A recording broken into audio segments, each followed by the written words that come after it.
राज हमार चलल बाया हमारे ही चली ढेर अइले गइले गुंडा माफिया कतने बाहुबली केहू के बस के चीज नइखे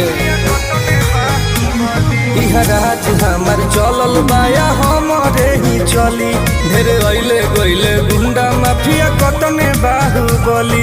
मार के गोली बंद कदम बोली हरदम ला सुता दे माहौल जवन बदली के दुनिया से उठा दे माहौल जवन बदली के दुनिया से उठा दे